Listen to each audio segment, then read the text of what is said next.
Good morning, good afternoon, and good evening to those joining us. My name's Lisa Siolan, and I'm the Vice President of WHWB. I'm also an assistant professor at the University of Toronto's Dallana School of Public Health in the Division of Occupational and Environmental Health. Today's webinar is the second in our series, and we welcome Tom back on heat stress. This one is titled Keeping It Cool and Maintaining Core Body Temperatures in Heat Stress Conditions. It's the second of four planned, hopefully for this summer. And our speaker, Dr. Thomas Gassert, will review the physiological responses to heat exposure and identify and explain the early signs and symptoms of heat-related illness.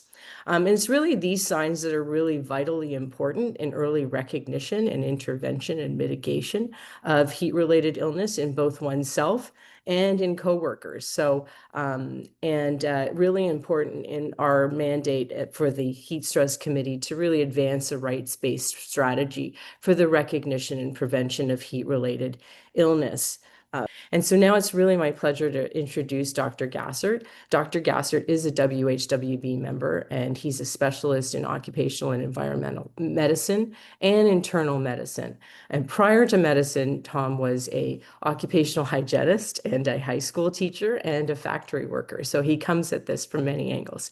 He's long been associated with Harvard's Chan School of Public Health, for over 30 years. And since the 1980s, as many of you on the call know, and are joining us and have worked with him, he has experience in international work, mostly in Asia and the Pacific.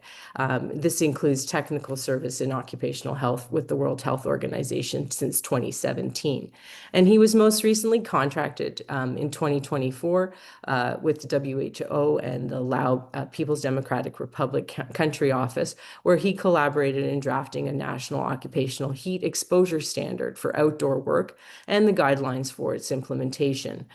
His international focus currently addresses what he sees as 5 critical challenges to planetary health, and those are climate change impact on community and workers, the global burden of worker disease and death, pandemics, migration related and armed conflicts, and migration related to armed conflicts and climate, and ensuring the ethical use of artificial intelligence. So he's a valued member of WHWB, and I welcome here today. Thank you, Tom, for joining us once again. Thank you, Lisa, and Marianne. Thank you, Workplace Health Without Borders, and thank all of you who are joining us today for this part 2 of a heat stress series for workers around the world. Forgive me that there's a lot of material. I will go over, touch on slides fairly rapidly, but you will have them to review in your spare time afterwards. At the end of the slide deck, there are about 7 slides that list quite a number of different types of resources. This is the second part. The first part we had on May 27th, and that YouTube may be available. You can request that from Marianne, I presume. A couple of things. In at the end in the resource deck, there I list 4 videos, and one of them is from the Ministry of Manpower Singapore, which is a very good, very short 6-minute video of construction workers and what you would expect to see when workers start to succumb to heat stress. I strongly invite you to watch that. It is a Singapore government film. It's well done. And it includes migrant workers. There's another video on taco, which is a rapid method of cooling using an oscillation technique with ice and cold water if you suspect anybody has heat stroke. So have a look at those videos. There are on the slides posed quite a number of questions. We won't have time to get into them today. But one of the dilemmas that I have, I'm presenting from the Boston area in the United States, is that everything that the US OSHA and NIOSH has been doing in sort of setting standards globally has been done in Fahrenheit temperature degrees, and we like to do everything in Celsius or centigrade. So you're going to see a little bit of variability in the temperature quotations in the slides. Okay, so here's my contact Gmail at the bottom in yellow. No disclosures really, and most recently I've been consulting for WHO for the country of Laos in Southeast Asia on National Heat Exposure Protection Standard. So some of the key messages, this illustration basically says that when it comes to heat, there's a lot of water involved and also water issues, both wet and dry, but there's also a lot of fluidity in understanding this science. It is a science, but it's very fluid. So we're dealing with global warming, climate change, and planetary health, but we're going to focus on workers and economies. And keep in mind that heat is an invisible killer. It's a fluid matter. So, like sailors, we're going to navigate. And always keep in mind the precautionary principle. This is extremely important to act quickly and get the details as you go in an emergency situation. So I'll give you some framework concepts for protecting workers to keep core body temperature normal. And keep in mind also that countries now are beginning to plan for a not an increase like the Paris Accord of 2015 of 1.5 degrees Celsius above pre-industrial levels, but actually 3 degrees by the end of this century. That means children born today will be retiring workers at age 75 in the year 2100. This slide from American Industrial Hygiene Association looks at productivity. You can see there are a lot of, aspects to productivity that have a negative impact when heat is involved and climate-related heat. However, there are positive impacts of controlling heat stress on worker productivity, and some of these data are well published, including a 6 to 10-fold increase in productivity if work is done in the shade. This is just published this month in a Journal of Occupational Environmental Medicine, and it shows a U-shaped curve relationship whereby the least work time loss is observed around 18 degrees Celsius and increases for every degree above or below this optimal temperature. And I'll show you this graph here on the right in the next slide.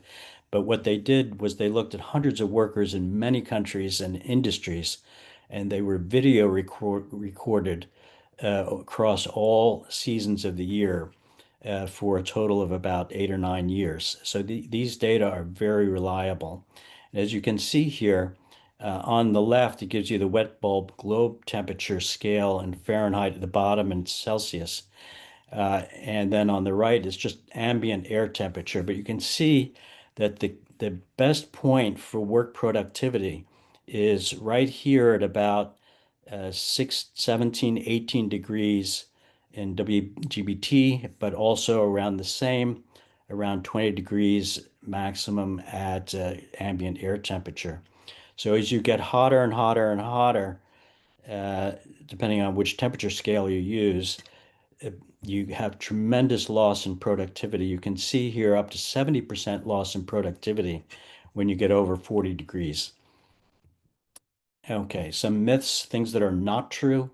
Heat-related illnesses, injuries only occur indoors, not outdoors. No, not true. What about confined spaces, poorly ventilated interiors, uh, uh, nearby heat sources, and lack of air cooling? Another myth, sweating is not a symptom of exertional heat stroke. People talk about dry, the body skin is dry with heat stroke, wet with exhaustion, but dry with stroke. That's only for people like children, elders, people who are in sedentary modes. But when you're in a workplace and you're exertional or in a sports arena, you're going to be sweating and already moving into a stroke phase while you're still sweating. Okay. And is there a continuum toward heat exhaustion and stroke? In other words, do you have to go through exhaustion or syncope or cramps before you get to stroke? You do not. You can go rapidly directly to stroke. And hydration is the most important preventive strategy. Actually, it's not. It is key, but acclimatization is really the key. And of course, here we're talking mostly about vulnerable workers because 60 to 70% of the 4 billion workers in the world, there are 8 billion people, fewer than 20% have access to occupational health services. And these groups highlighted in yellow are the ones that we really have to watch out for. So you may be measuring, heat index or temperatures, but you also need to understand vulnerabilities. And as I mentioned before, what we have here is the pre-industrial level before 1860.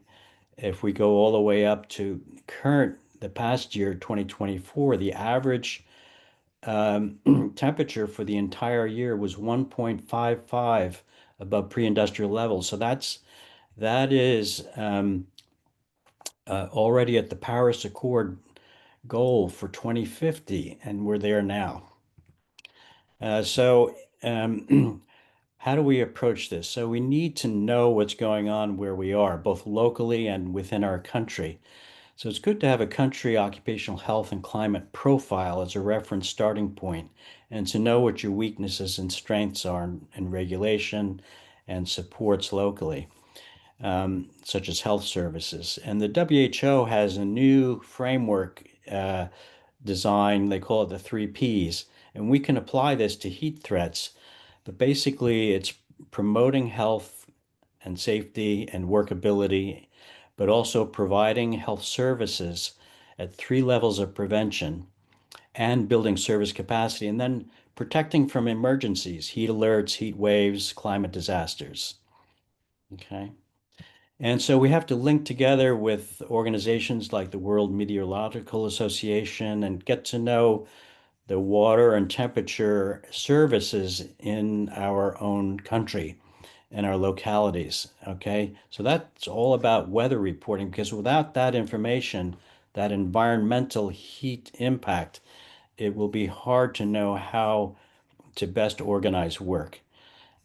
So the key is real-time data, reliable, timely, accurate forecasting and warnings at the national and local community levels. Okay. So, and that means warnings with language interpretation and community leaders taking a role, not just for the workers in the workplace and the employers, but also because the workers go home to the local community nearby the workplace. And so it's the whole family being involved. And up and coming is artificial intelligence. It's giving us much better predictability on weather forecasts, well beyond what we're normally used to of about 3 to 5 days. So this, in summary, is what you can expect with climate change, and heat is right here at the top, and it predominantly affects cardiovascular and neurological function, as well as renal. And we look at the hydrologic changes. Um, I don't know what's going on here.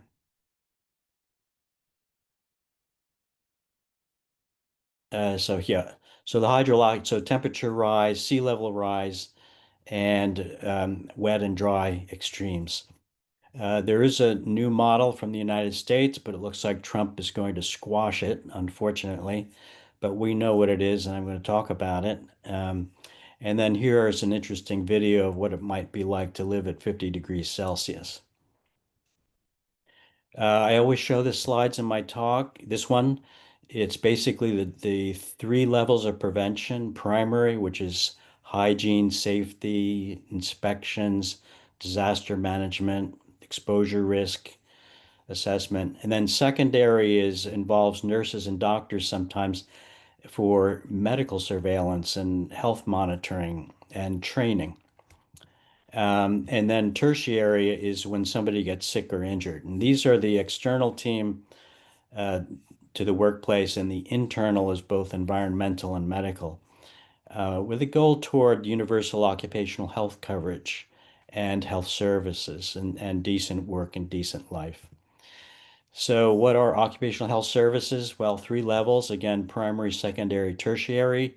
We're going to focus primarily on the primary, but also the health monitoring at work and the precautionary principle of acting quickly, and medical surveillance and biomonitoring, including maybe sensors. Sensors are up and coming, particularly in the richer companies and countries. But we expect that they will roll out, and they are being rolled out in places like South Asia and Southeast Asia. Important is first aid responders at work and knowing your medical emergency service links with the local emergency room. You need to work as a team. So that's the tertiary aspect of prompt care. And then, of course, record keeping, and that goes into the public service database, the public health service. So what's normal for core body temperature? And this scale gives you an idea that humans can live at all these different temperature ranges, but really the human body is between 36 and 38 degrees Celsius, or 96 to 100.4 in the Fahrenheit system.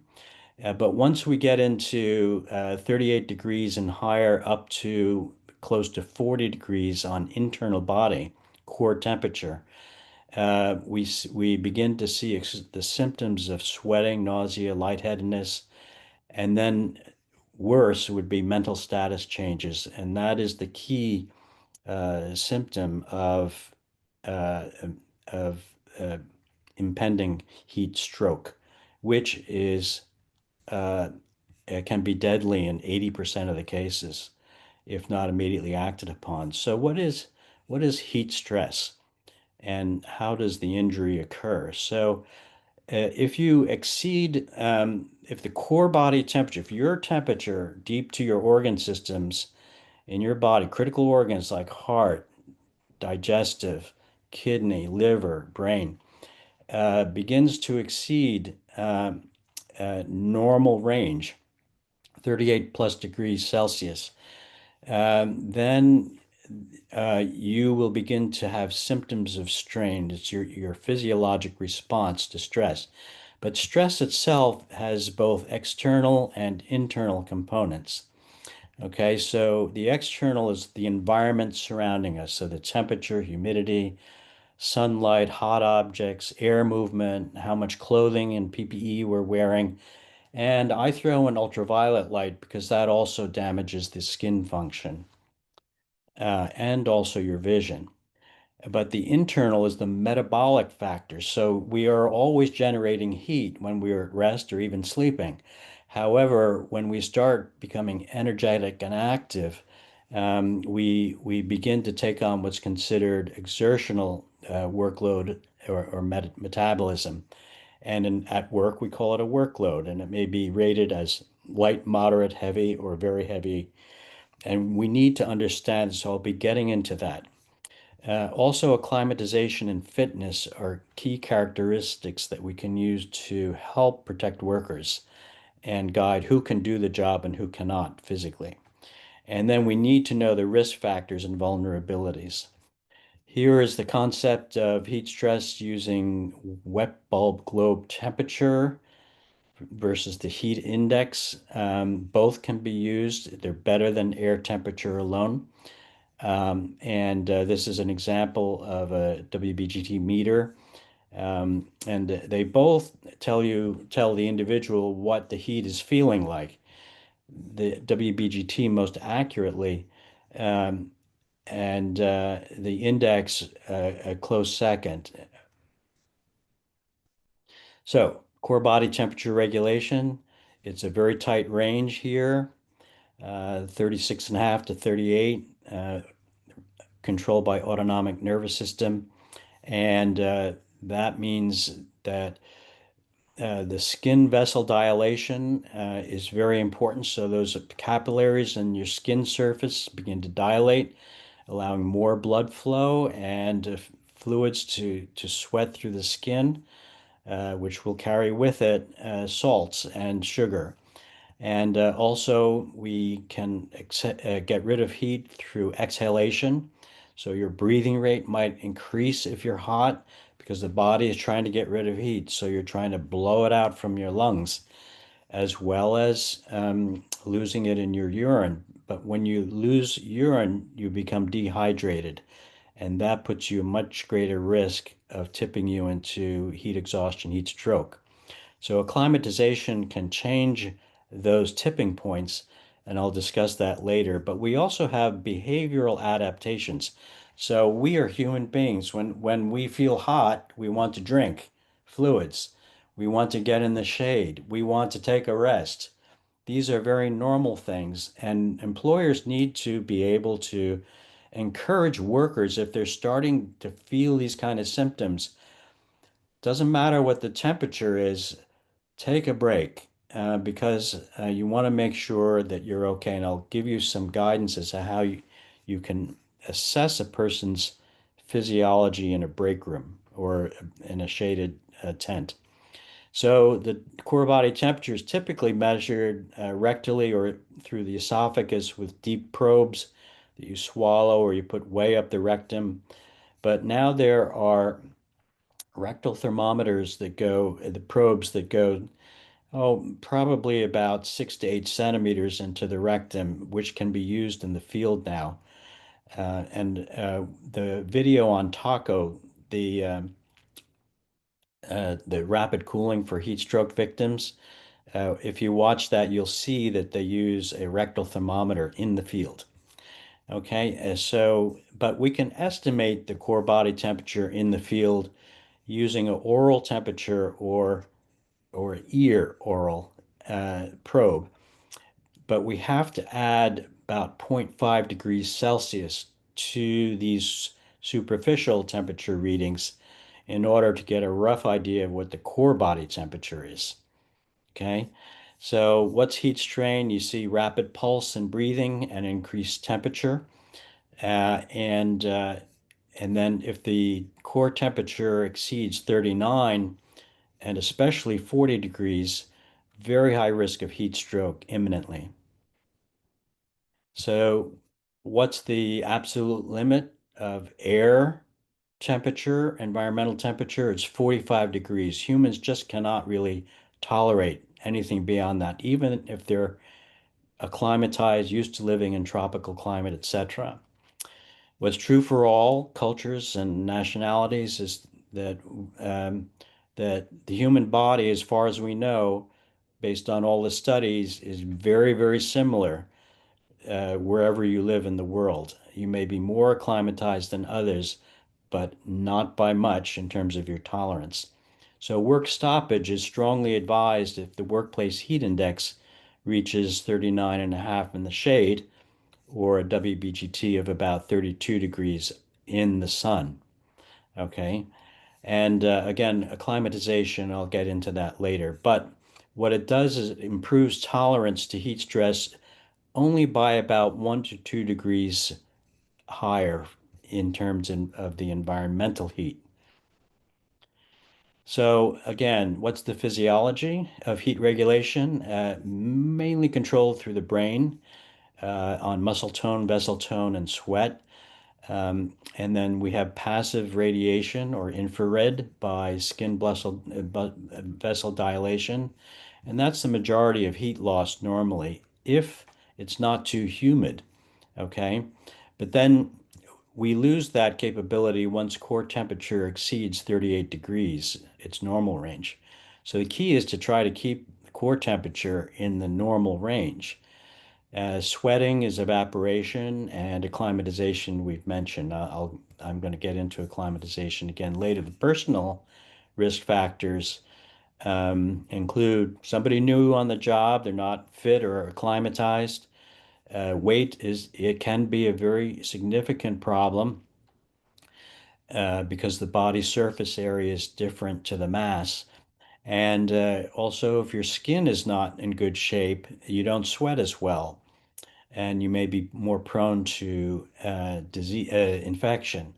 Getting dehydrated, low blood pressure, poor sleep with excess fatigue, substance use, alcohol, drugs, tobacco, being overconfident or being outperformers at any age. We see people drop dead uh, who are young and fit, or they come in, they develop acute kidney failure. Also, pregnancy and anyone who has a history of heat illness. Okay, these are some of the medications. These reduce sweating and these increase muscle activity. Several debilitating conditions, all kinds of organ systems, including neurological, such as seizure disorder, mental health conditions, respiratory, and so on. The elderly and children, the disabled and women can be more susceptible to heat. Women generate more internal heat than men do doing the same tasks. So, what are the warning signs? Typically, complaints among the work team of thirst, sudden severe fatigue, maybe nausea, dizziness, headache, and lightheadedness. Okay, but most important is a change in mental status and actually becoming confused, irritable, um, uh, angry. These symptoms can actually come first before the ones up above here, or at the same time. But a change in mental status means think heat stroke. Okay. Also, sustained heart rate exceeds 180 minus the age per minute. And if they're over 40 years of age, we use this marker. So we look at this when we're assessing a person acutely. Um, Particularly profuse and prolonged sweating is dangerous, means they're not hydrated, they're getting dehydrated, and they're at risk of cramps and kidney impairment. Okay. So here's the continuum, so to speak.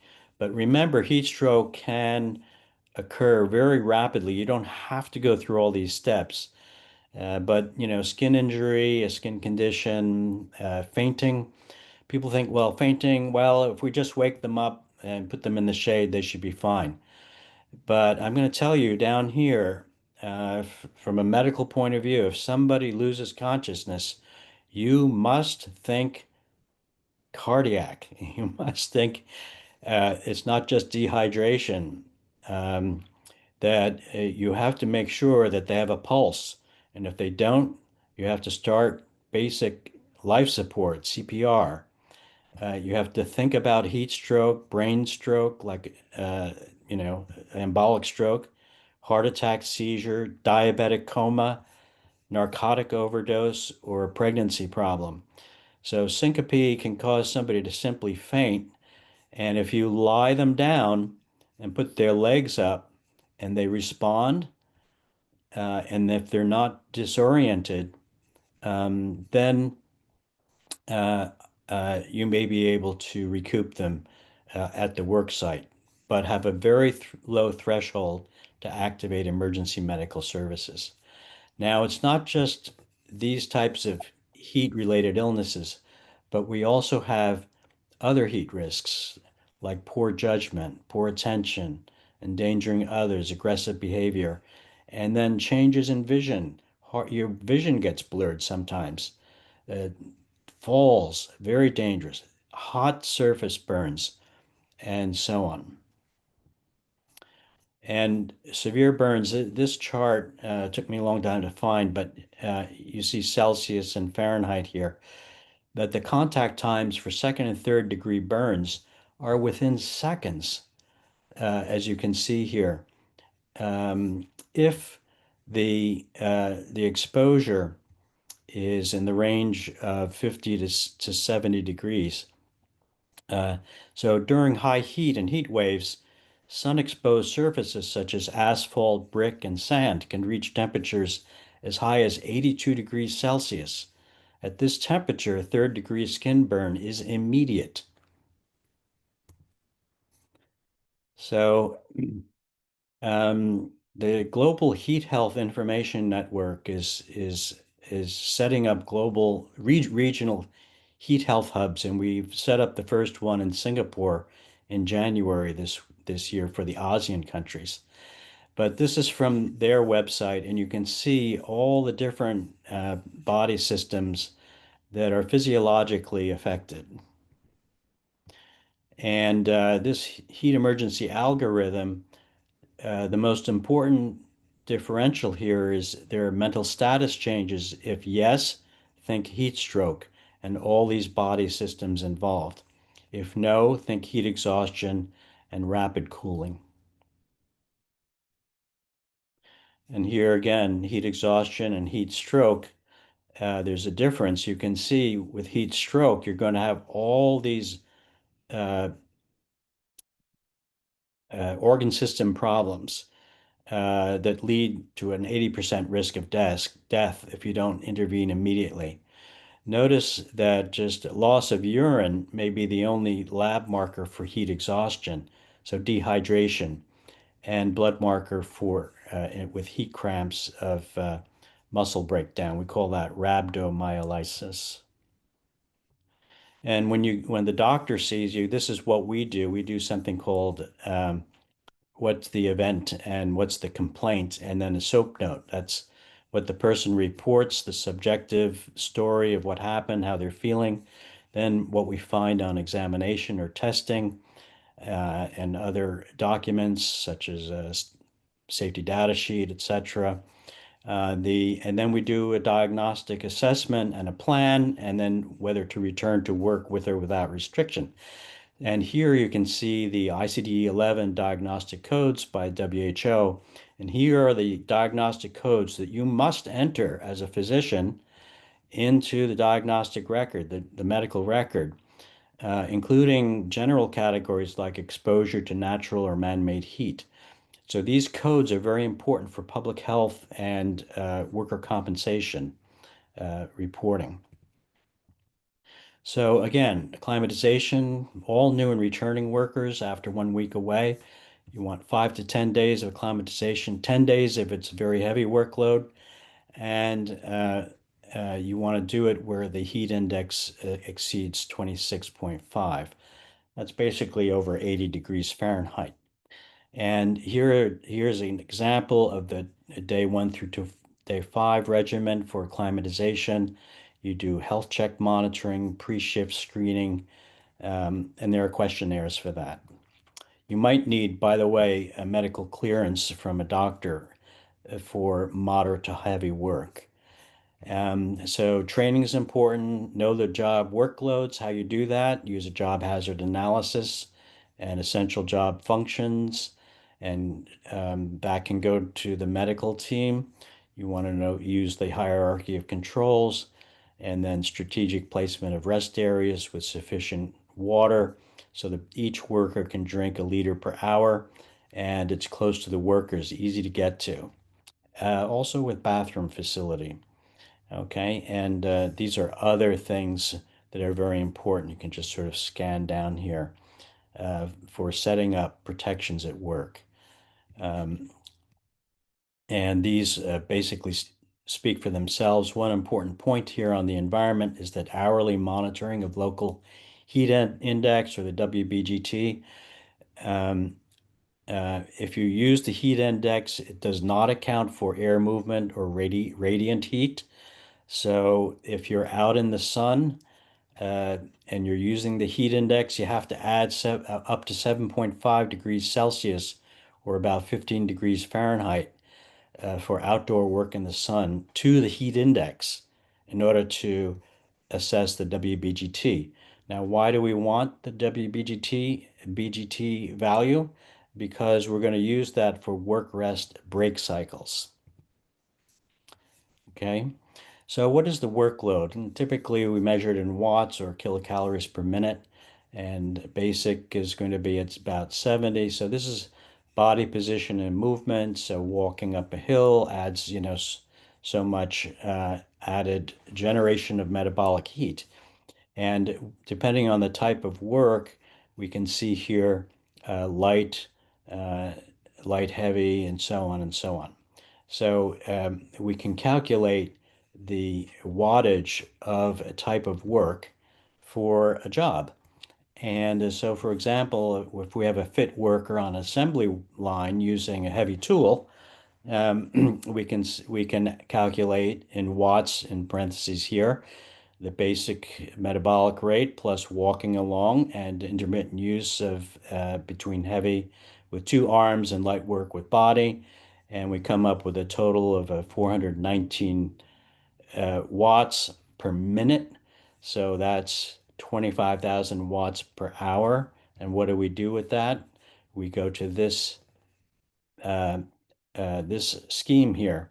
So we've got a person with 25,000 watts. It's a heavy workload because 24 to 34 is a heavy workload. It's like digging, carrying, heavy push-pull. So what does this do here? It brings us to the ACGIH screening criteria for heat stress. Many countries around the world are using this. They're adopting this because it is really based on very solid science. So it's about work rest cycles. And in our case, we had a person doing heavy workload.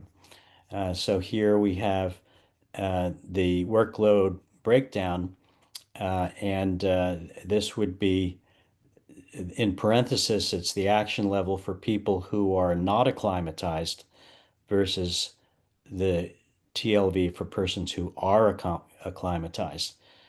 You see here. So this would be the work breakdown in terms of how much time, how much rest per cycle. Okay, and this is for an 8-hour workday, 5 days a week.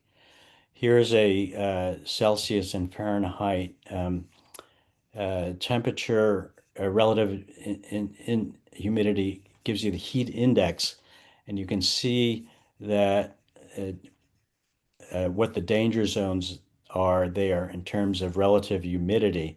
As humidity gets higher, the heat tolerance is far less.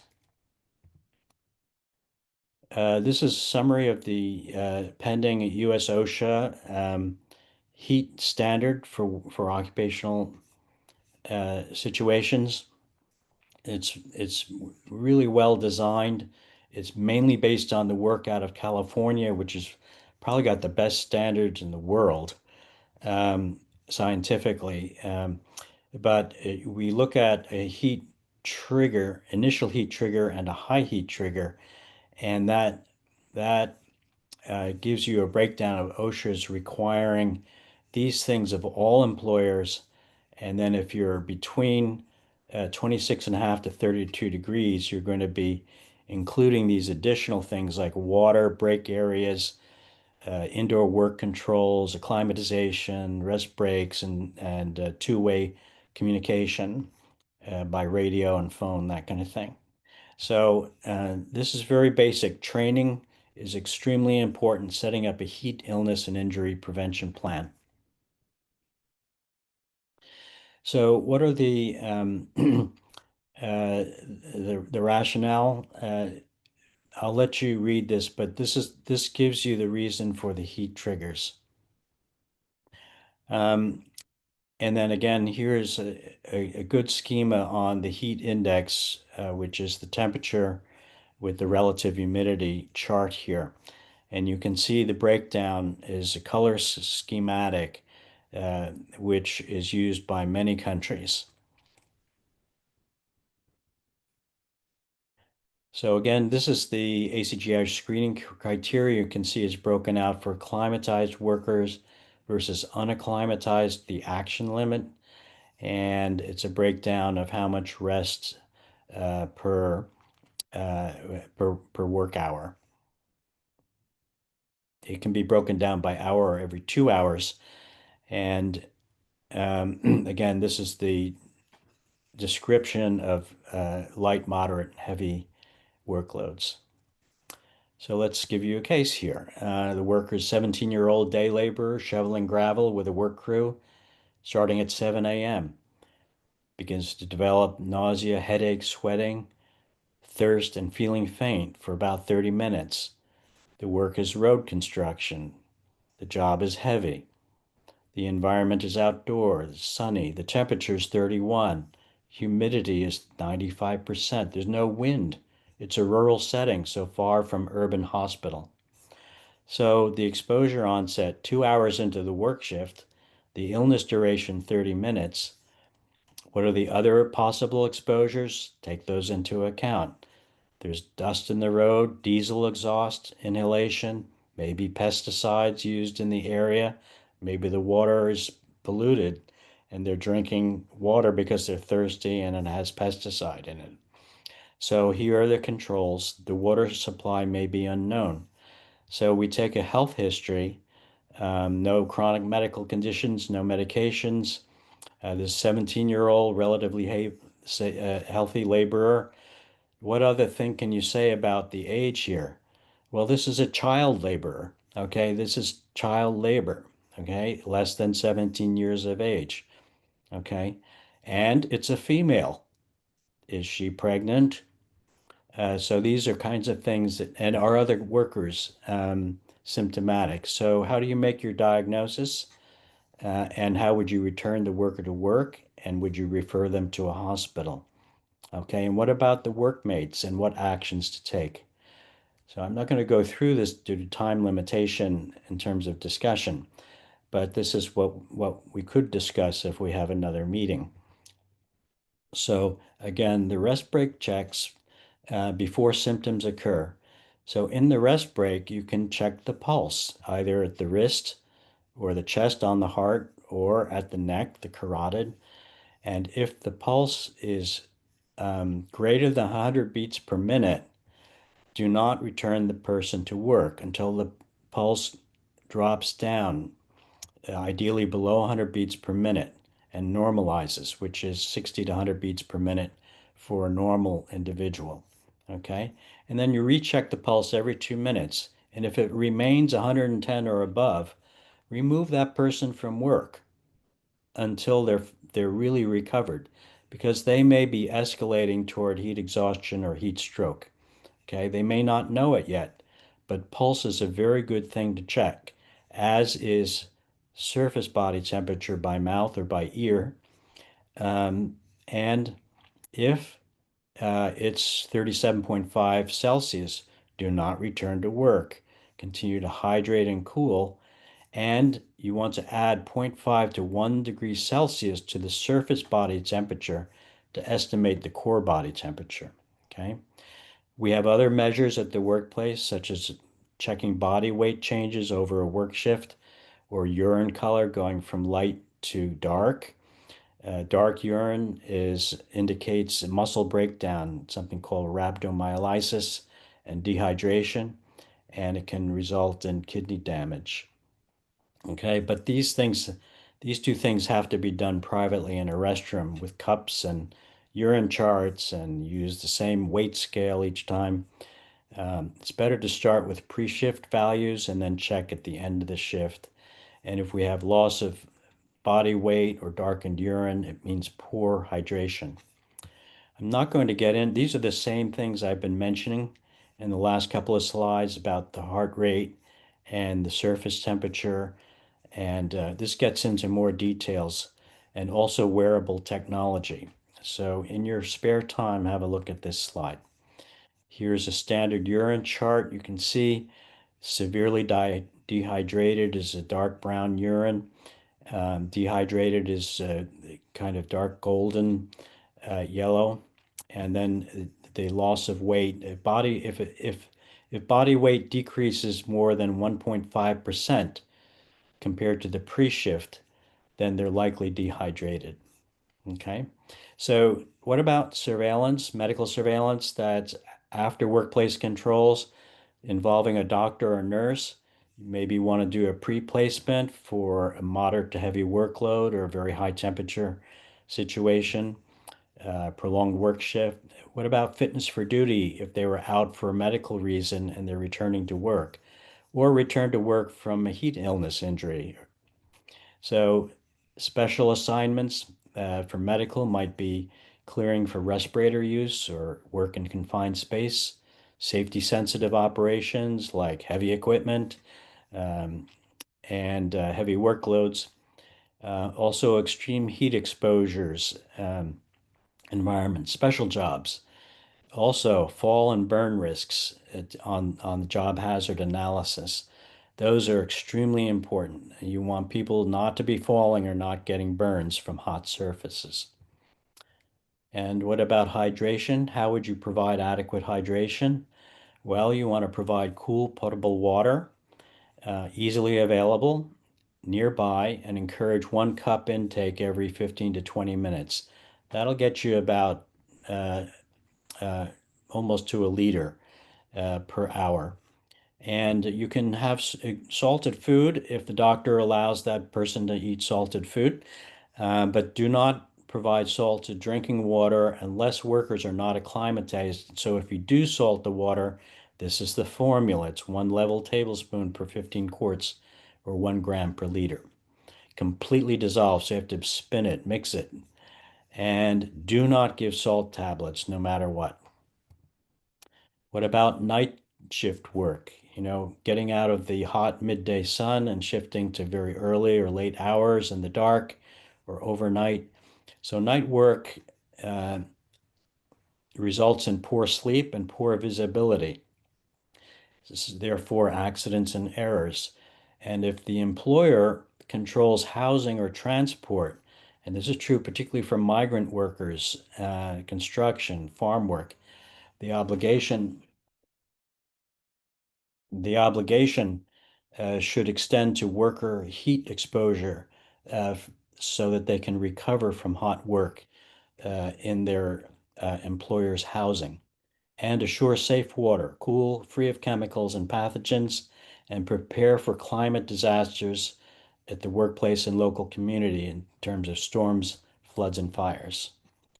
So here's some recommendations for managers about controls. And you can just scan down the list here, work rest cycle, buddy and job rotation, medical monitoring, first aid teams, and disaster preparedness. And for the workers themselves, are you fit, acclimatized? Are your medical conditions under control? Do you need doctor's clearance? Are you pregnant? And be sure you're trained and report new heat-related symptoms immediately. Workers should not be afraid to report. Okay. So take a total worker health approach with Vision Zero. So that's, regulations and vulnerable localities and industries, the epidemiology and the health services and the training, and climate disaster preparedness, like storms, floods, droughts, and infections. And leave no one behind. Bring everybody into the fold to protect. Okay. So there have been studies that validate the perception of heat strain, so how you're feeling as opposed to measurements. And we call this the perceptual strain index. So this is one example, one of the early ones. It was out of the Middle East, extremely well done study. And they found a high correlation between perceptual heat strain and the actual measures of physiologic heat strain. Okay, that included pulse, oral temperature, and so on. And also high correlation between perception and elevated temperature and an elevated heart rate. So that's what we talked about. Check the temperature during the rest break. Check the heart rate, the pulse during the rest break. If it's high, don't return them to work until they get normalized. Then you're maintaining the core body temperature. Okay. Um, So these are common questions that we could discuss, such as, is there a global heat standard? In many ways, there are things that should be adopted globally, but also be adapted to local circumstances. Um, and nations need to decide their own, but each nation should develop an occupational heat exposure standard and guidelines for how to implement it and fund the implementation and train, uh, you know, health providers and primary uh, safety folks in heat illness and injuries as part of an overall workplace safety management program. Okay. So there are various ISO standards, ACGIH, WBGT, and then there's new technology and AI applications. Uh, so um, and then I think one of the dilemmas is people get mixed up about temperatures. So try to keep that clear. Maybe developing a quick reference chart of key facts about temperature measurements for workers and the public. Okay. Here are some topics on heat health informatics. So consultative workshops, getting to know hydrometeorological data, heat, rain, drought, storm, and real-time forecasting up to 14 days helps with work planning, work organization. There's a wide range of training and educational tools. I put a lot on the resource slides that will follow this at the end of this presentation. And train professionals and young people in high schools, primary schools, grade schools, colleges. They are the new workforce up and coming. Okay. And then biometrics also up and coming. Okay. And then finally, electronic health records for national integration to include occupational and climate related diagnostics and reporting to public health for epidemiology and for regulatory reform. Okay. So, in summary, lead with compassion, swift action, no time to lose, educate everybody, children to seniors, create flexibility and worker empowerment in the workplace, develop real-time portable WBGT monitoring, and fund what you're doing with a goal of vision zero. That's zero heat-related illnesses, keeping workers healthy and productive with no one left behind, and zero greenhouse gas emissions from your workplaces. So protect planetary health. Okay. So remember, heat is a fluid and learn how best to navigate it. Okay. As for the future, it is not a question of foreseeing it, but of making it possible. Here are some resources for you. This is heat index monitor. This is a WBGT handheld device. And the very new, this is internationally adopted, the AIHA Heat Stress mobile app version 2 came out in January. And you can see here it supports indoor heat situations and enhanced algorithms and so on. But it also has the original features from the July 2024 version that's field tested for international use in localities. So you can pick any place in the world and it will give you the local WBGT. As a worker, you enter your clothing factor and your sun factor, and then it will give you quite a good record. These are some international, the WHO, ILO, and US OSHA. There's some other international and other nation um, resources. Um, and then if you go here, um, here, for example, is integrating occupational health, heat health services with primary care. Thailand has done great work on this. Here's job hazard analysis and heat stroke, acronym HASTE. And this There's is the 4 minutes left. last slide. This is special information for night work. So I'm finished and happy to take questions. Thank you. Thanks so much, Tom. We do have a couple of questions in the chat. Gabriela Moreno says, skin barriers are altered in heat stress. Is there some consideration when you have to choose a sun protector cream, as some filters have an absorption of 10% or less, up to 10% skin absorption? I'm sorry, is this on SPF Yeah, factor? skin barrier. Oh, sorry, skin barriers. Um, Yes. is there consideration in choosing a sun protector? Yeah. My approach would be this. The skin functions best on its own. But if your skin is extremely dry, a moisturizer can help, but not a barrier cream, and certainly not a barrier oil. And exposure in the heat of skin to the air, to the ambient air, helps to enhance sweating, which helps to drive down your internal heat load and your core body temperature.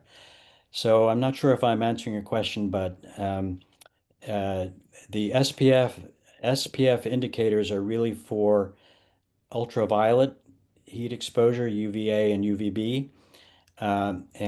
So that would be important for directly sun exposed skin, and you can get around that with lightweighted aerated hats and neck devices.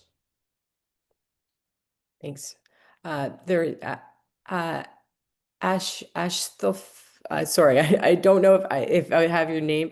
It's Ashlafofi Zainati has their hand up.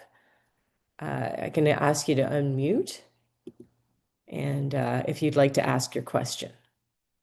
Okay, thank you for the uh, experience. I wanna ask you, good day, everyone. My name is Ovi, and I'm from Indonesia. I work in the field of occupational health and industrial hygiene, and I am passionate about integrating climate resilience into workplace safety practices. Dr. Thomas, in the webinar, you emphasize the importance of acclimatization and the psychological limit of heat tolerance. In tropical countries like Indonesia, where Mm. workers are seemingly used to heat, how do we challenge the dangerous myth that local workers are naturally heat resistant, especially in policy or industry culture? Thank you. Thank you very much for your question. And uh, it's an excellent question. I hear it all the time.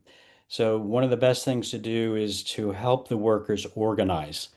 And ideally, if it's there's an uh, employee uh, health and safety committee, the committee can look at the national guidelines or international guidelines that are available in a lot of the links that I've listed in the resources, and then use those to develop a good protection program. But the key thing is if a person is developing symptoms, they need to have the freedom.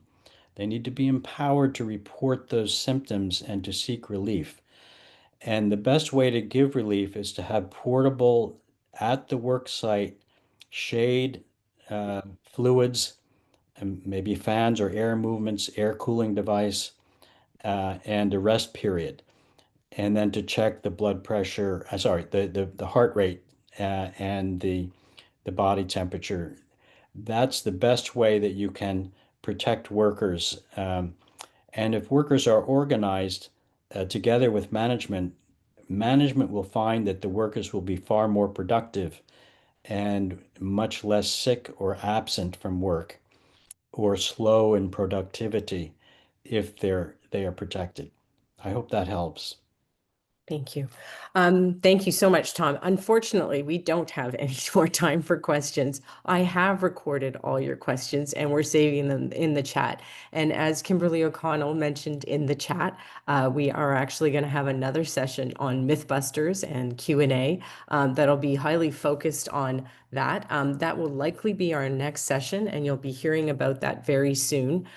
So I'm documenting all of the questions here, and we'll be back at a future date next month to answer those very good questions. They're excellent questions. Thank you all for joining us today. I do have to draw this meeting to an end, and Tom, thank you so much for this.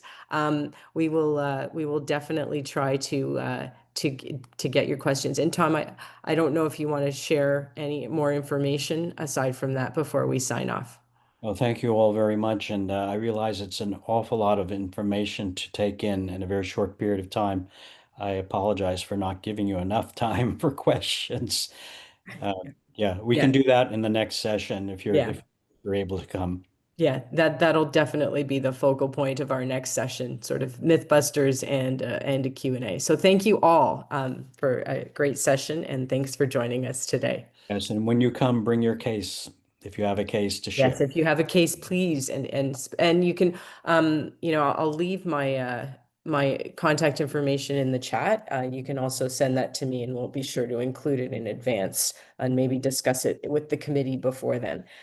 So once again, and if you'd like to join the committee, please send a note to me. All the best, and we'll look forward to hearing from you all. Take care.